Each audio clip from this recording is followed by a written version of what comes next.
welcome back to my channel. Y'all, we gotta get into Love After Lockup. I totally forgot about it.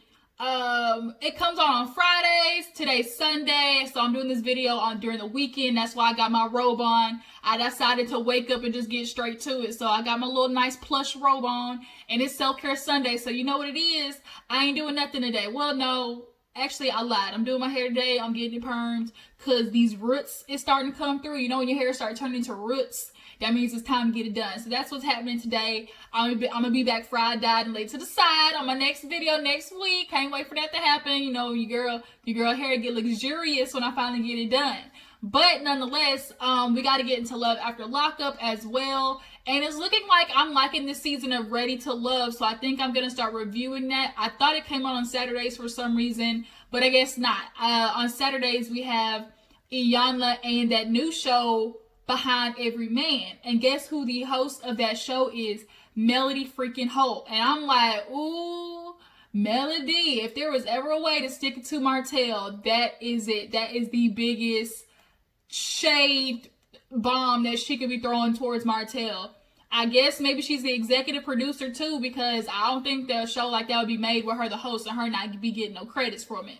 So nonetheless, yeah, so I want to start doing E18 as well, Ready to Love, and the Braxtons. Y'all tell me if we should start adding the Braxtons to the roster as well, because that'd be something that I would put down to review if this is something y'all would like for me to talk about. But nonetheless, you guys, let's go ahead and get into this last episode of Love After Lockup, because this was the finale and it had a little bit of something going on, okay? So let's go ahead and knock out the little bit of yangs with Kristianna and John. So Kristianna, y'all, she's turning herself in. She finally had that good night with Mr. John. They consummated their marriage, all Indian-like and stuff. You know, he's Native American and something else. So they got to do all of their hullabaloos and stuff like that in the bedroom. So she goes to see the family, and now it's really sad because when you see Kristianna, you really do see somebody who wants to do better, but they just don't have the avenue to do it. And that's kind of like where a lot of these people who are in the criminal system are at, where it's like they want to do better, but it's just nobody to hold their hand through it. And it's really set up that way because there's no reason why a halfway house should be a crack/trap house, and they keep sending her to the same one. So the fact that y'all keep sending her to the same one means y'all are purposely doing that. Like, to me, at that point, you're purposely doing it because y'all know y'all gonna get some money when she come right back. And that's how they treat these criminals. They're treating them like as if you're gonna go out there for a little bit, you're gonna come right back, and we're gonna get some more money off that head. So John and the sister actually end up turning in Kristianna, and it was sad because the mom was just talking about how, like, you know, she wants to have her daughter in real life, but unfortunately the only time she ever knows her daughter is okay is when she's locked up. And as a parent, I can imagine how that feels, like knowing the only time you know your daughter's alive is when she's in jail, but then like you sacrifice her freedom for that comfortability of knowing she's alive, and that's not a way to live either. So it was just really sad seeing that. She kind of reminds me of Brittany a little bit. Y'all remember Brittany and Marcelino? Kristianna feels to me like that's where she would end up, like, once she gets her life right. So what really like did my head in though was when she goes to the jail to turn herself in, one of them a-holes was like, welcome back. Welcome back? Well, I'm sorry, I would have turned right the freak around and ran out. Y'all would have to come and arrest me and bring me back. I would not be able to come in to a jail. I'm doing the right thing, turning myself in, and then you hit me with this shit like, welcome back, like, ha ha, like, no, I ain't doing it. Y'all gonna have to catch me. Sorry, not on duty, not on duty. So John and the sister end up leaving. The sister, she's gonna have to get her life together because you can see all on her face what's been going on with her. She definitely need to get that fixed immediately. But nonetheless, like, Kristianna, they said ended up getting 11 months, so it could have been worse. I mean, it could have been worse. 11 months. I mean, she'll get out, what, 6-8 months on good behavior, so it definitely could have been worse. So moving on, let's talk about Dylan and Heather. Hold on, let me fix this goddamn chair. I don't know why this hoe keeps sinking.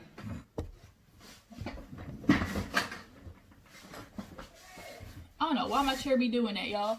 Okay, so talking about Heather and Dylan. So Dylan, y'all, is doing perfectly fine. Dylan went and got him a nice little digital marketing job. And I know those hoes make money because I was slightly doing it myself, being in sales. I was an appointment setter, but nonetheless, the real closers, they be making some money. They be pulling in like 10, 15 grand a week.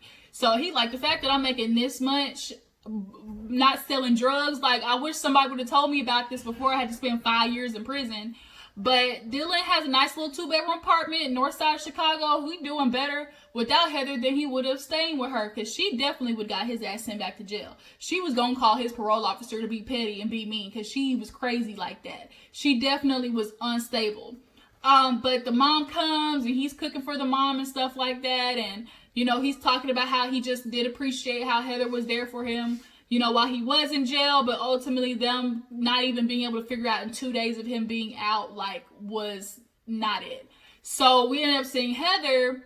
Heather admittedly says, you know, I wish I wouldn't have been so emotionally charged, aka best crazy.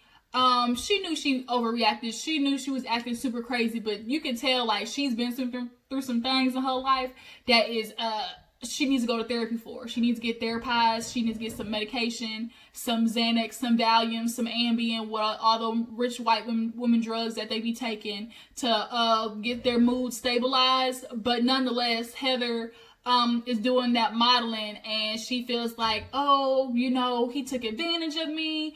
And it's like, bitch, please, ain't nobody take advantage of you. You decided to wait those 5 years for that man because you were just all mesmerized and, you know, fantasizing about all this crazy, you know, relations y'all was gonna have with each other, even up down to the auntie's house in the bedroom with those thin ass walls. But nonetheless, Heather, you gotta get your life right, okay? Dylan seems to be doing good. Clearly he's talking to some females, because when the mom asked, like, are you talking to anybody? He was like, like, he talking to some females, but at least it's not Heather.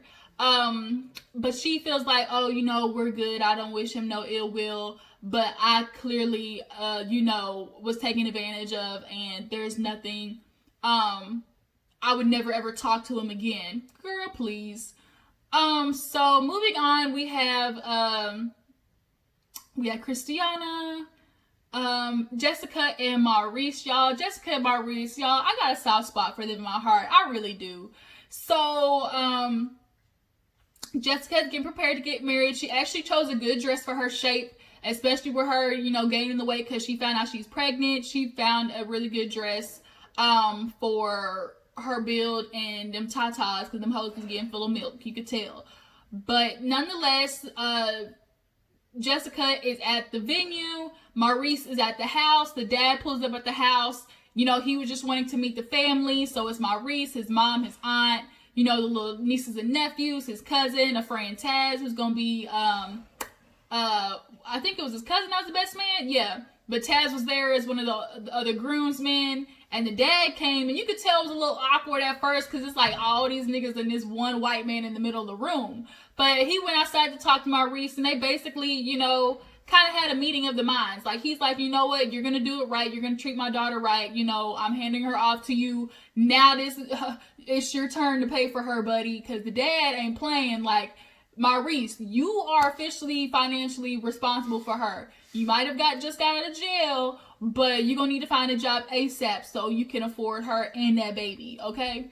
So they end up leaving, heading to the venue. Chico says hi. He can't help himself. So, where is that at? Chico. Hey. Shh. Hey. Hush.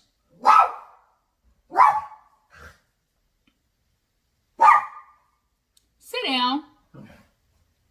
So Maurice is on the way to the venue, and they done behinds run out of gas. So the cousin runs to the gas station, comes back, and they're finally there at the venue. Well, speaking of venue, the sister shows up, y'all. She actually shows up. I think the mom talking to her sister Jennifer and telling her that she was pregnant, I'm sure changed her mind. And so she walked in and Jessica was like shocked. She was like, oh my God, like I'm just so happy.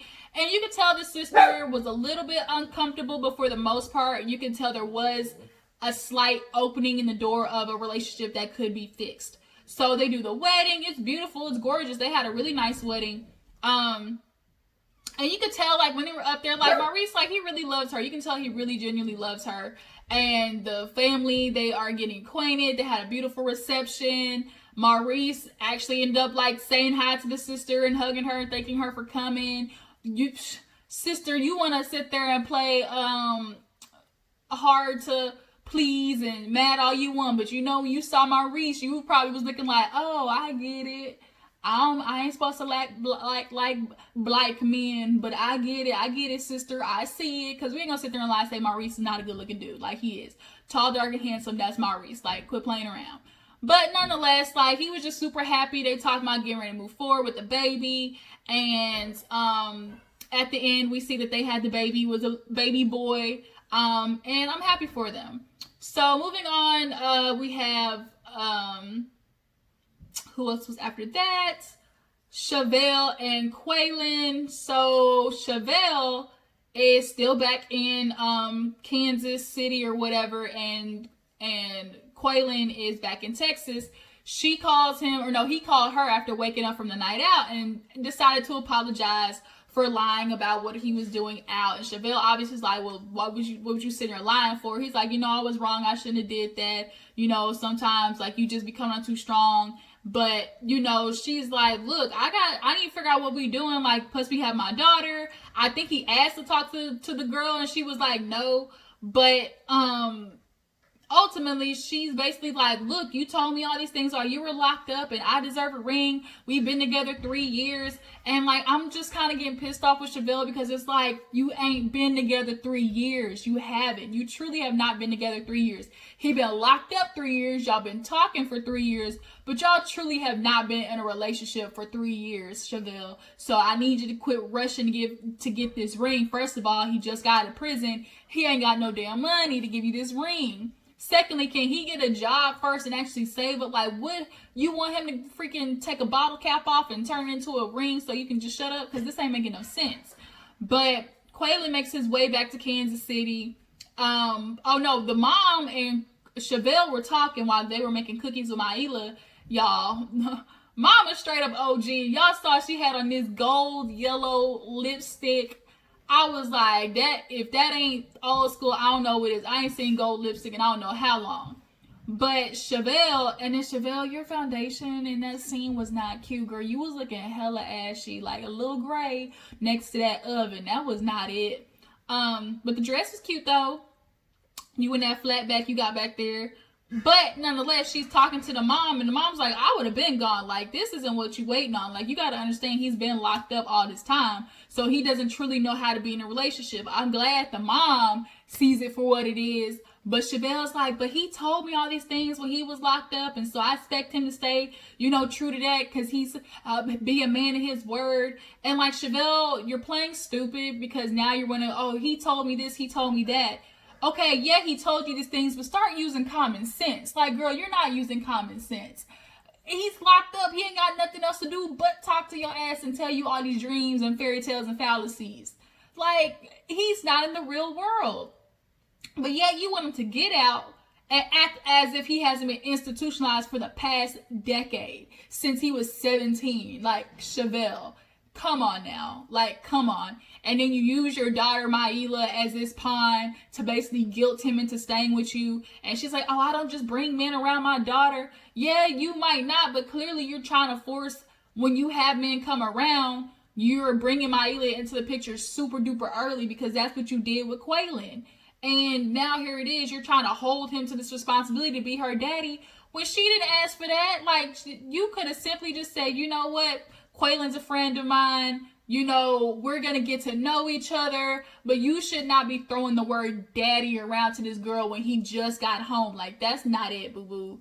But Kweilyn ends up popping up in Kansas City, surprising Chevelle, and he basically tells her, look, like, yes, I want to get married to you.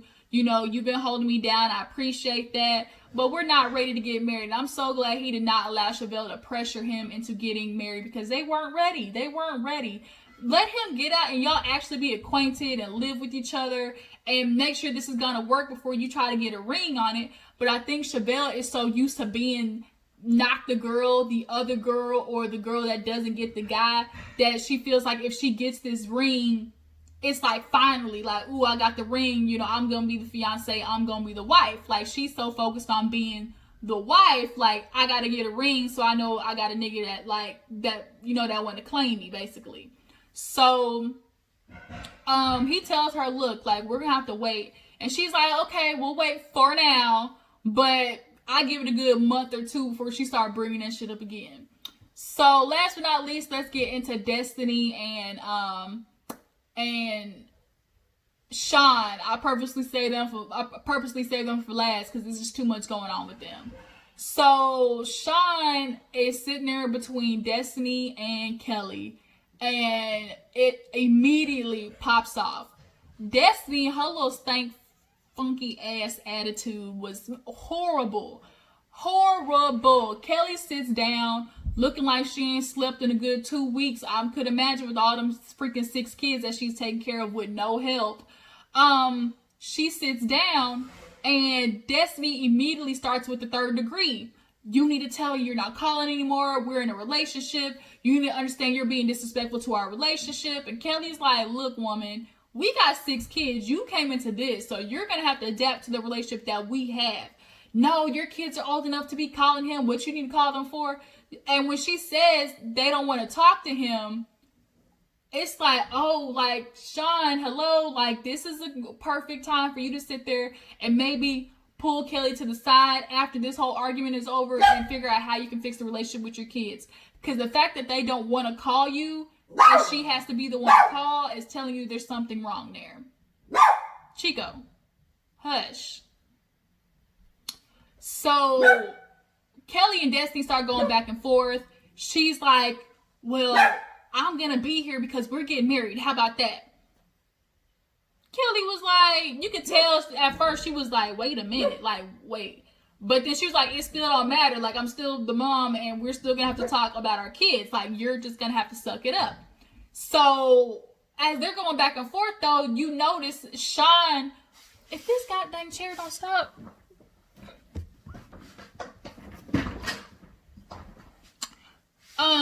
As they're going back and forth, you could notice Shawn was really going in more on Kelly than he was Destiny. I mean, he knew better than to correct Destiny because she would have looked at him crazy, especially doing it in front of Kelly. But nonetheless, he was like putting his hand in front of Kelly's face. So she's like, don't you do that. Like, I'm not the one being disrespectful. She is. She was. Destiny definitely was the one trying to take it there. I don't think Destiny's capable of having a genuine adult conversation. For one, she got too much anger issues. 2, she's emotionally unstable. 3, she's a child, and that's just the way she handles stuff. Like, I think her and Kelly honestly could have had a simple, calm conversation, but she wanted to take it there so she could purposely have a reason not to like Kelly and to look at Shawn and be like, see, look how she's being disrespectful. Like, you should never talk to the bitch again. Like, I don't ever want to hear you talking to her because, look, we can't even get along. Like, that's how Destiny wants it because it's beneficial for her, and she can then tell Shawn, like, she wants him to have nothing to do with Kelly. But unfortunately, like Kelly said, like, I'm the mom. Like, you're the one coming into this. Like, why would you get with a man with 6 kids if you didn't want to have to deal with the baby moms? And that's just something that Destiny, you're going to have to get over. Like, he's going to have to talk to her. And so now she gets up because she's like, I'm going to beat her ass. And Kelly's like, bring it on then. Kelly ain't no punk, okay? Kelly swinging and banging. She might windmill in this piece, okay? Kelly going to put up a good fight. She might be, 100 pounds smaller than Destiny, but I think Kelly can scrap one, 2 good ones in there. So Destiny finally tells Shawn, you know what? This is what it is. Go ahead and tell her what it is so we can leave. Because I'm done with this dude. I'm done with this dude. She loved that dude. So Shawn's like, this is what it is. We're not talking anymore. She's like, so that means you're choosing her over your kids. Because if you're not talking to me anymore, that means you're not talking to your kids. Because I'm not allowing our kids to be around her. which understandably so, because Destiny definitely should not be around no kids. She cuckoo for Cocoa Puffs. And so when she said that, you could tell Shawn was kind of like, so when they get downstairs, she's still upstairs just looking at them down there like, go at it. And Destiny's like, you don't need to talk to her anymore. See, why did she get so upset? There's something definitely going on. He's lying to me. I mean, obviously there was something going on. We all know as viewers that she and him were trying to talk again while Destiny was locked up. So that obviously is putting a wrench in some situations, because when she was like, oh, you clearly didn't have no other problem with it talking with your other girlfriends.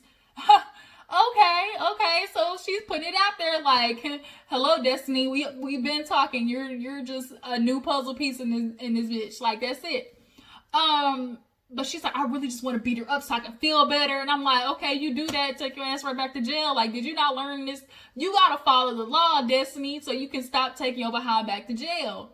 So then she's like, I don't want my kids around her. Like, if she's sitting there threatening me, like, what is she gonna do with Shawn? Yeah, but you missed it, Kelly. She beat the brakes off Shawn literally 2 episodes ago. Like, going ham on him by the truck. So if she's doing that, like, what if she does that shit in front of his kids? Like, that ain't cool.